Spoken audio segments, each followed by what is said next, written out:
কোথাও যাবার নেই, আমাদের আমলকি বনে আর ডাকে না ঘুঘু। সমস্ত বিহঙ্গগুলি উড়ে গেছে, আমরা শুধু কুড়িয়েছি আঁধার কাহিনী। দুপুর গড়ে গেলে অবেলার মুখ ক্লান্ত বিষণ্ণ সভ্যতা চুমু খেতে আসে। স্বাতন্ত্র্য ভুলে গেলেও গড্ডলিকার স্রোতে আমরাও সভ্যতার কাছে বেশ্যা হয়ে যাই।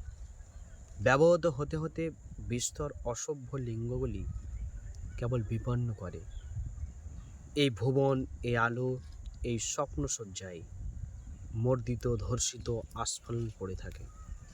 প্রতিটি যোগ্য তরুর কাছে ছায়া চায়, প্রতি বিশল্য গাছে ফুল, শাখায় শাখায় আমাদের ঐতিহাসিক পাখি, অনন্ত প্লাবী আর এই জ্যোৎস্নার ভূগোল।